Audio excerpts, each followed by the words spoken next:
Thank you. From the onset, I want to congratulate all the winners of yesterday's by-elections across the country, from parliamentary to wards by-election across the country. One thing is I am happy that majority of the seats or all of the seats were won by broad-based government. That is what is important. Of all the 7 parliamentary seats, United Democratic Alliance, UDA, and ODM won all the seats across the country. This is a clear testament that Kenyans have belief and faith in the broad-based government that is led by His Excellency President Dr. William Ruto. As a member of United Democratic Alliance, this is the party to be, and this is a clear testament that in 2027 nothing will change. The president will be re-elected overwhelmingly because our opponents, who are majorly disunited opposition, have never succeeded to sell any serious agenda. The agenda they have been selling is hate, ethnicity, tribal animosity, division across the country. And therefore we are excited as a broad-based government, and it has proved many critics of broad-based and the President William Ruto's government wrong. And I'm surprised that a number of colleagues are saying there is a narrow win. A win is a win in politics. Even if you lose, in politics there is no number 1 or 2 or number 3. Politics, the only winner will be declared. So number 2 is fact I want to appeal to IEBC. I know this is their time, their first time to be in office. This is the first major election they have done across the country. I think the lessons, they should pick those lessons from what transpired yesterday. I hope in future, and I want to encourage Kenyans that our future elections should be devoid of any electoral malpractices, issues of intimidation, blackmail, bribery of voters. I hope the lessons the IBC, led by the chairman of the commission, Mr. Ekudon, that all these issues that we saw yesterday, the issue of efficiency, we should make it be sure. Another factor, I think our election is still expensive. We must sit as a country and see how we can make our elections less expensive. Anybody, and I want to appeal to IEBC, DPP, and DCI to move with speed and arrest anybody who participated in electoral malpractice. One of the cases is that we saw the former Attorney General, J.B. Muturi, yesterday attacking a voter, and I'm happy media captured the moment. I am surprised and baffled that the police are yet to arrest him. Yet that one was a clear aggravated assault and election malpractices. What we saw in anywhere across the country, be Malava, be Kaspool, be across anywhere, even in awards, the IBC, the DPP, and DCI must move with speed and ensure anybody who participated in electoral malpractices are brought before the law and they are charged, so that we make our elections as free, fair, and transparent and peaceful. And that is the Gralian call as we prepare for 2027. Finally, it is clear that the President William Ruto's agenda resonates very well with the people. I think yesterday was a referendum across the country in terms of the broad-based government.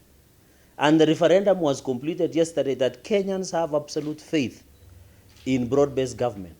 And I want to assure the country going into the future, the broad-based government will form the government of the willing and broad-based government beyond 2027. And that has been a clear testament in the by-elections that were just concluded.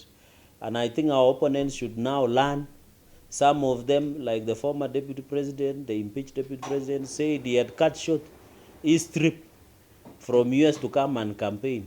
Yet he was campaigning for nothing. He lost miserably. He lost miserably. So we need to be serious, and it shows that this aspect of insulting leaders, demeaning them, undermining the government does not work. And I'm happy the win of Mbeere North confirms that the Mulima is solidly behind this government, and we want to thank them for that affirmation. You have seen even in Malava, people like Kalwale and Atembe are nowhere to be seen. I'm told they're hiding. I've been looking, trying to call my chief with Kalwale to find out the schedule for next week, but he's not picking my calls. So all this has shown that the defeat and the embarrassment that has been shown these ladies and gentlemen, the lessons they were trying to teach us, Kenyans have taught them those lessons.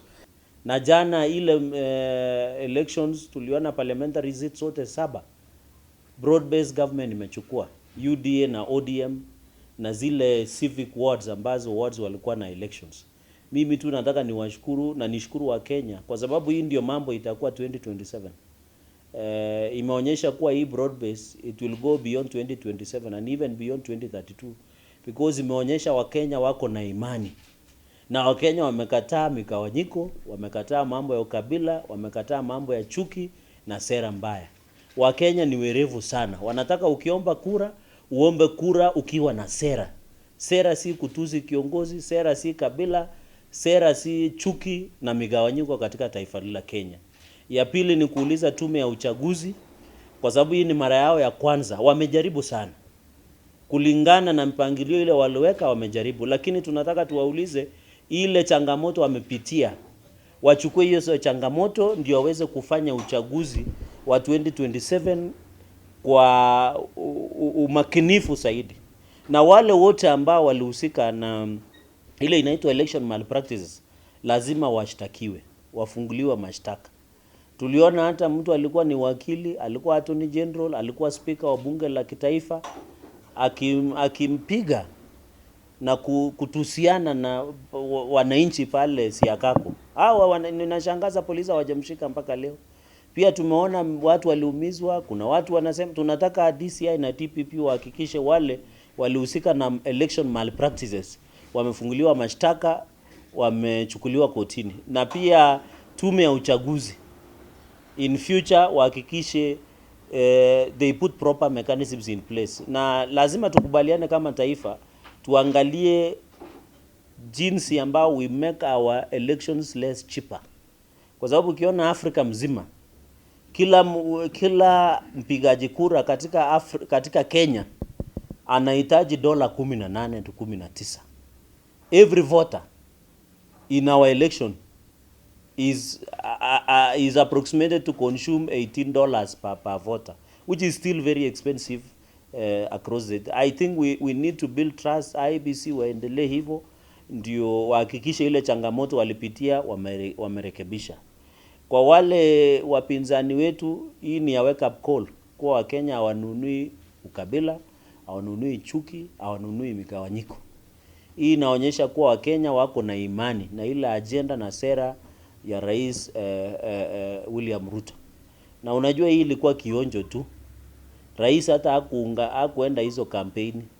Ni jeshi sisi ndio tulienda ground na yeye mwenyewe siku ile ataanza kazi sasa ya mwaka wa 27 akifanya campaign.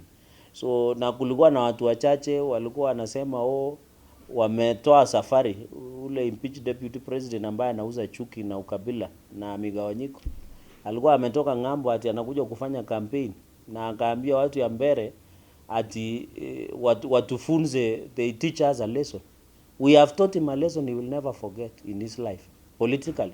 So these Kenyans wa Kenya ni wajanja siku hizi na ni werefu na Wakenya wanataka sera ndio wakupatie nafasi. So tunatarajia wiki ijayo wabunge ambao na maseneta ambao wamechaguliwa wakule kiapo ndio kazi iendelee. Tusaidie rais. Hata leo umeona hapa Kigambura pale Gilgil mpaka pale Mau Summit rais amefungua dual carriage. Na unajua we need to thank the president. How many presidents have we had in Kenya? It's almost 4. Hakuna rais amefikiria kutufungulia barabara kutoka Western Kenya. Na utajiri mkubwa sana wa Kenya hii unatoka Western Kenya. Watu wengi ambao wanakuja Nairobi hii wanatoka Western Kenya. So ni maajabu. Hii ndio maajabu ya kwanza baada ya Yesu kutoka katika duniani huu. Kwa sababu unaona rais amefanya dualing na hii mabarabara yote. Sasa watu wetu watakuwa na nafasi. Hata nyinyi wengi wenu media najua mnatoka maeneo hiyo. Hamutasumbuka mkiwa na jam. Saa ile mnatembelea watoto wenu.